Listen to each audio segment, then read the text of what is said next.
Hello friends, कैसे हो सब। This is Surabhi. Welcome to study hacks. I hope आप लोग सब ठीक हैं, अपनी स्टडी को अच्छे तरीके से कवर अप कर रहे हैं। तो अच्छे तरीके से ही कवर अप करना है क्योंकि एग्ज़ाम जो है वो काफ़ी ज़्यादा पास है।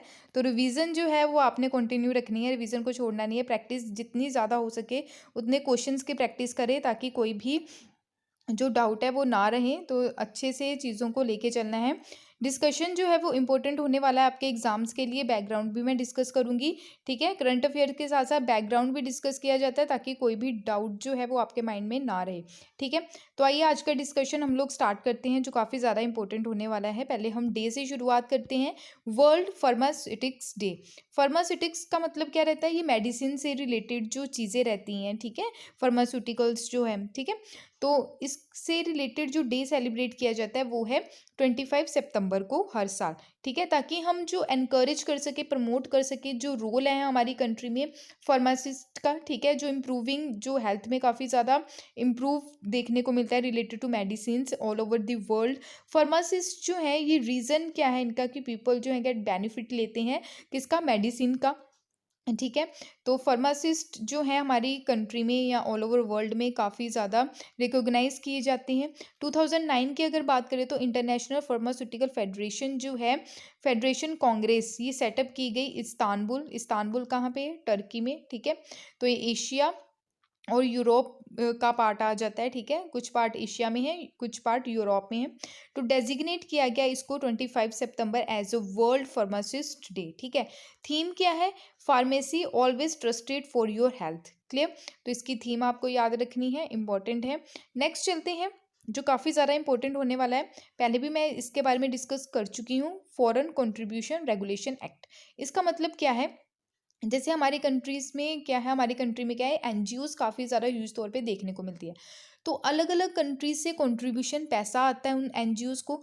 और वो एनजीओज़ जो हैं वो नॉन गवर्नमेंटल जो ऑर्गेनाइजेशंस हैं, वो पैसा जो है वो सही तरीके से जहाँ पे यूज़ करना वहाँ पे कर रही है या नहीं, या फिर किसी गलत तरीके से उस पैसे का यूटिलाइज हो रहा है, ठीक है। तो ये सारी चीज़ें जो हैं जी, फॉरेन कंट्रीब्यूशन जो हो रहा है उसको रेगुलेट कैसे करना है, इससे रिलेटेड एक्ट लेके आई हमारी गवर्नमेंट, ठीक है। जैसे आप देख सकते हैं कि कोई कुछ एनजीओज़ है, जैसे आप बोल सकते हैं अगर चिल्ड्रन से रिलेटेड है, ठीक है। तो पैसा जो आ रहा है कि बच्चों को अच्छी एजुकेशन प्रोवाइड करवानी, उनकी हेल्थ फैसिलिटी का ध्यान रखना है, वहाँ पे पैसा यूज़ करने की बजाय कहीं और यूज़ किया जा रहा है, बच्चों को वो फैसिलिटी नहीं दी जा रही है, ठीक है। तो ट्रैफिकिंग की जा रही है बच्चों की, ऐसी भी चीज़ें देखने को मिल रही है। तो इसको कैसे कंट्रोल करना है इन चीज़ों को, इसलिए फॉरेन कंट्रीब्यूशन रेगुलेशन एक्ट हमारी कंट्री में लाया गया, ठीक है। तो अभी इसके बारे में, इस एक्ट के बारे में बात की जा रही है। 2010 का है, इतना आपको याद रखना है। यूनियन गवर्नमेंट के द्वारा कुछ रिस्ट्रिक्शन लगाई गई हैं फंडिंग के लिए। जो 10 इंटरनेशनल जो नॉन गवर्नमेंटल ऑर्गेनाइजेशंस हैं, जो वर्क कर रही हैं स्पेशली चाइल्ड राइट्स के लिए, क्लाइमेट चेंज के लिए और इन्वायरमेंटल जो प्रोजेक्ट्स हैं उसके लिए। अगर बात करें इसी साल की फरवरी 2021 में, हमारी कंट्री की जो मिनिस्ट्री ऑफ होम अफेयर है, उनके द्वारा न्यू रेगुलेशन गाइडलाइंस जारी की गई बैंक्स को under foreign contribution regulation act 2010 के अंडर, ठीक है। तो मैंडेटरी है एनजीओज को कि अगर पैसा लेना है तो उनको क्या करवाना है, जो एसबीआई का, एसबीआई बैंक है दिल्ली का, वहाँ पे रजिस्ट्रेशन करवानी बहुत ज़रूरी है, वहाँ से ही ये पैसा ले सकते हैं। और होम मिनिस्ट्री की जो परमिशन है वो भी बहुत ज़्यादा ज़रूरी है, ठीक है इसमें। तो रिजर्व बैंक ऑफ इंडिया के द्वारा प्रीवियसली सेवरल फॉरेन ऑर्गेनाइजेशन को बोला गया कि जो प्रीवियर रेफरेंस कैटेगरी लिस्ट में उनको रखा जाए, ठीक है। इम्प्लाइज जो है व्हेन फॉरेन डोनर जो हैं, जो चाहते हैं कि ट्रांसफ़र उनकी money recipient association in India में, ठीक है। तो सेम नीड प्रीवियर क्लियरेंस मिलनी चाहिए किससे? मिनिस्ट्री ऑफ होम अफेयर से, यानी कि उनसे परमिशन लेनी बहुत ज़रूरी है होम मिनिस्ट्री से। तो 80 इंटरनेशनल एजेंसीज है जिनको लिस्ट में रखा गया है, क्लियर। अगर foreign contribution regulation act amendment 2020 की अगर हम बात करें, ये जो ऑर्गेनाइजेशन है ये क्या करती है, रजिस्टर की जाती है। कोई भी एनजीओज है उनको रजिस्टर करना पड़ता है अंडर एफसीआरए के अंडर, ठीक है। एटलीस्ट 3 ईयर्स के लिए मिनिमम जो है 15 लाख इसमें स्पेंड किए जाते हैं, ठीक है, ऑन इट्स कोर एक्टिविटीज़ के लिए ड्यूरिंग लास्ट जो 3 फाइनेंशियल ईयर्स गए हैं, ठीक है, फॉर बेनिफिट ऑफ सोसाइटी, ठीक है, सोसाइटी के बेनिफिट के लिए। एनजीओज जो हैं उनको सबमिट करना पड़ता है लेटर एज अ जो डोनर वगैरह रहते हैं उनका, ठीक है। अमाउंट जो आता है फॉरेन जो कंट्रीब्यूशन देखने को मिलता है, ठीक है। कारण क्या है इसका कि डजन ऑफ एनजीओज जो हैं आउटराइट मिस एप्रोप्रिशिएट करती है, मिस यूटिलाइज करती है, ठीक है। जो मैंने आपको स्टार्टिंग में बताया, जो फॉरेन का जो पैसा आता है कंट्रीब्यूशन आता है तो उसका मिस यूटिलाइजेशन देखने को मिलता है, ठीक है। इसके कारण इसको रेगुलेट करने के लिए बोला गया। तो इवन डबलिंग जो इनफ्लो देखने को मिलता है फॉरेन कंट्रीब्यूशन बिटवीन 2010 से 2019 तक डबल देखने को मिला ये फॉरेन जो कंट्रीब्यूशन हुआ, ठीक है, रिलेटेड टू दिस। तो रेसिपेंट है जो यूटिलाइज नहीं किया गया फंड्स को सही तरीके से, ठीक है। तो ऑल्सो सेंट्रल गवर्नमेंट के द्वारा कैंसिल किए गए उन एनजीओज के सर्टिफिकेट रजिस्ट्रेशन, ठीक है। 19,000 रेसिपेंट्स जो ऑर्गेनाइजेशन है ड्यूरिंग पीरियड 2011 से 2019 तक। तो आई होप आपको ये सारी चीज़ क्लियर है। नेक्स्ट काफ़ी ज़्यादा इंपॉर्टेंट है एक्सीलेंस इन प्रोक्यूरमेंट अवार्ड 2021। तो एक्सीलेंस इन प्रोक्यूरमेंट अवार्ड 2021 अभी दिया गया, किसको दिया गया? हमारी कंट्री की गवर्नमेंट ई मार्केट प्लेस को, ठीक है, एज अ विनर अनाउंस किया गया। किस कैटेगरी में? बेस्ट यूज जो किया गया डिजिटल टेक्नोलॉजी कैटेगरी उसमें। और ये जो अवार्ड है हमारी कंट्री को आई थिंक फर्स्ट टाइम मिला है, ठीक है। तो सेलिब्रेट किया गया इनके द्वारा जो बेस्ट वर्क किया गया, टीम एज अ टीम लेके चले ये प्रोक्यूरमेंट प्रोफेशन कंडक्ट करवाया गया इसको अंडर किसके? Charter institute of procurement and supply जो लंदन बेस्ड है, उसके अंडर ये अवार्ड्स देखने को मिले। बात करते हैं जो इम्पोर्टेंट है, जीएम जो गवर्नमेंट ई मार्केट प्लेस है, ये one stop national public procurement एक पोर्टल है, डिजिटल पोर्टल है ये, ठीक है। तो ऑनलाइन फैसिलिटी यहाँ पे देखने को मिलती है, कॉमन यूज़ किया जाता है, गुड्स एंड सर्विसेज यहाँ पे प्रोवाइड करवाई जाती है। Various central and state government department organization public sector undertaking, ठीक है। तो ये सारी ऑर्गेनाइजेशन जो है सेंट्रल स्टेट मिलके यहाँ पे काम करते हैं, क्लियर। तो प्रोवाइड करवाया जाता है ई बिडिंग, ठीक है, और ऑक्शन यानी कि जो बोली वगैरह लगती है प्रोडक्ट्स को लेके, क्लियर। तो अगर प्रेजेंटली देखें तो 30 लाख प्रोडक्ट जो हैं, इससे भी ज़्यादा प्रोडक्ट आपको जो गवर्नमेंट ई मार्केट प्लेस में देखने को मिलेंगे इस पोर्टल के थ्रू। ये पोर्टल लॉन्च कब किया गया? ये इंपॉर्टेंट है, 2016 में। इंपॉर्टेंट और भी हो जाता है ये कौन सी मिनिस्ट्री के अंडर है? ये ministry of commerce and industry के अंडर है, clear. Why sell on government e market place की मतलब जो बेची जाती हैं चीज़ें, क्यों बेची जाती है? क्योंकि यहाँ पे जो बायर्स रहते हैं, सप्लायर्स रहते हैं, सर्विस जो प्रोवाइड करवाई जाती है, पहले तो रजिस्ट्रेशन होती है, उसके बाद अगर बात करें तो वेरियस जो प्रोडक्ट हैं, सर्विसेज हैं, मल्टीपल सेलर्स यहाँ पे आपको देखने को मिलेंगे, ठीक है। सेल करने के लिए बहुत सारे सेलर्स यहाँ पे रहेंगे online. Market search and comparison भी देखने को मिलेगा, कौन सी चीज़ बेस्ट है, कौन सी चीज़ सही नहीं है। तो यहाँ पे आप मतलब तोल सकते हैं कौन सी बेस्ट है आप लोगों के लिए, ठीक है। डायरेक्ट परचेज कर सकते हैं, ठीक है। ऑनलाइन ऑर्डर कर सकते हैं, contract generation, integrated payment system है, ठीक है, इजीली पेमेंट कर सकते हैं इसके थ्रू। कॉन्टैक्ट कर सकते हैं आप centre and online training modules, ठीक है। तो पेमेंट भी इजी रहती है इससे, डिजिटल सारी चीज़ें देखने को मिलेंगी, तो कोई भी प्रॉब्लम यहाँ पे फेस नहीं करनी पड़ती, ठीक है।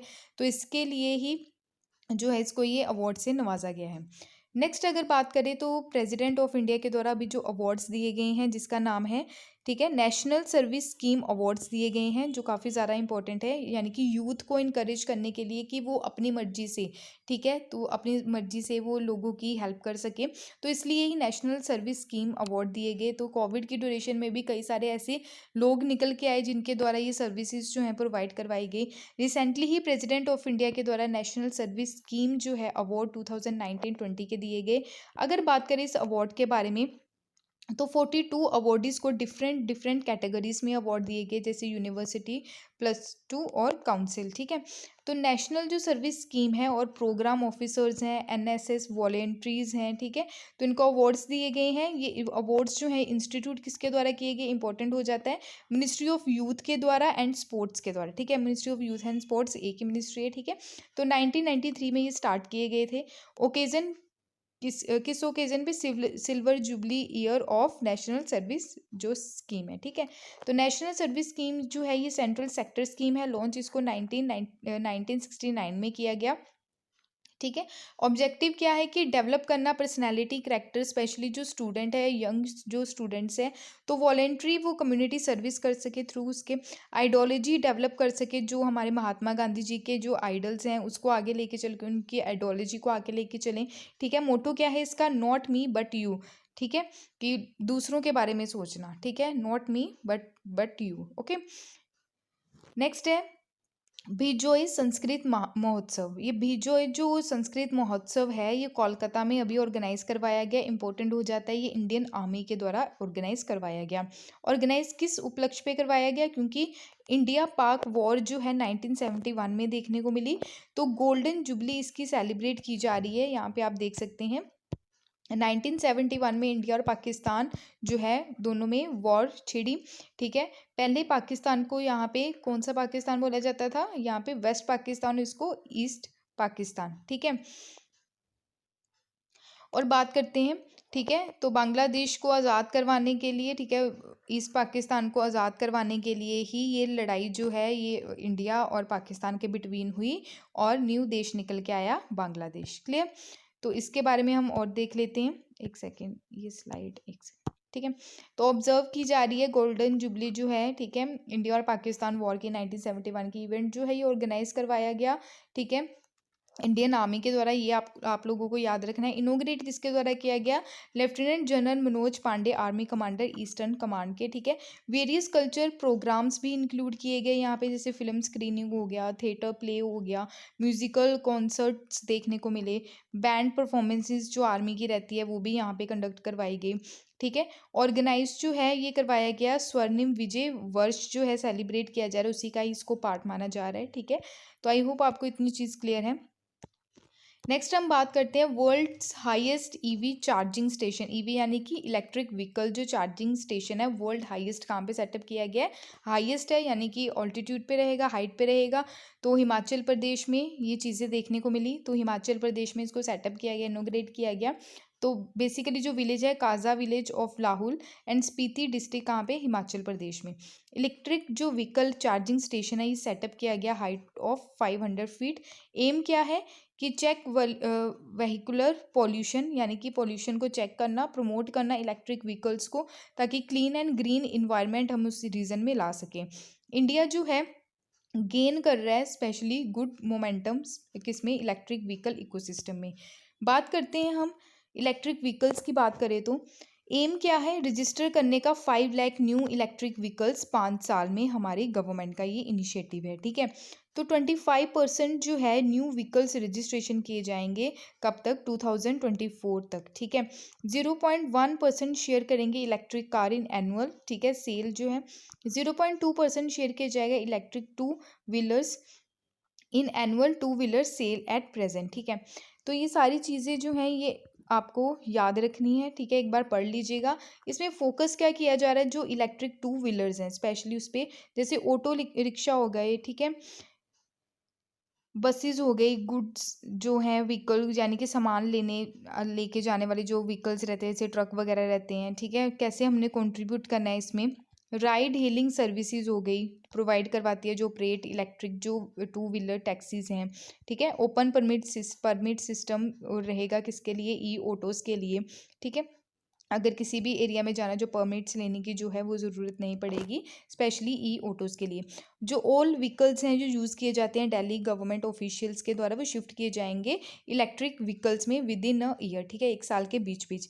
तो रोड जो टैक्स रहेगा एंड रजिस्ट्रेशन फीस रहेगी, ठीक है, ऑल बैटरीज जो इलेक्ट्रिक व्हीकल्स के लिए during the period of this policy. ठीक है। तो ये सारी चीज़ें इंपॉर्टेंट है, एक बार देख लीजिए। ये गवर्नमेंट के इनिशिएटिव, ये टारगेट्स रखे गए हैं, तो कहाँ कहाँ पे कितना कितना इन्वेस्टमेंट करना है। तो इसी से रिलेटेड एक स्कीम है रिलेटेड टू फेम, तो ये इंपॉर्टेंट हो जाती है, सबसे ज़्यादा इंपॉर्टेंट है। फेम की पहले तो आपको फुल फॉर्म पता होनी चाहिए। तो रिलेटेड किससे है, ये इलेक्ट्रिक व्हीकल से रिलेटेड है।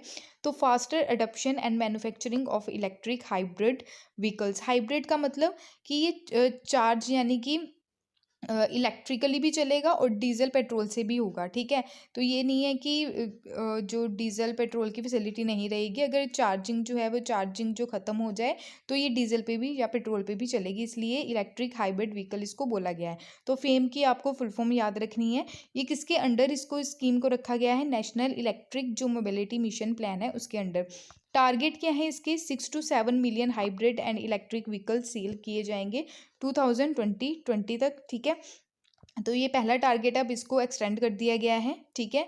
तो फ्यूल सेविंग रहेगा, 2 मिलियन टन रिडक्शन रहेगा किसकी? Pollution and green house gases जो एमिशन देखने को मिलता है, और 65,000 डायरेक्ट एंड 3 लाख जो है इनडायरेक्ट जॉब्स इससे क्रिएट होगी, ठीक है। तो एम्प्लॉयमेंट की फैसिलिटीज़ भी यहाँ पे देखने को मिलेगी। क्लियर? तो ये थे इंपॉर्टेंट टॉपिक्स जो आप लोगों के एग्जाम के लिए काफ़ी ज़्यादा इंपॉर्टेंट है।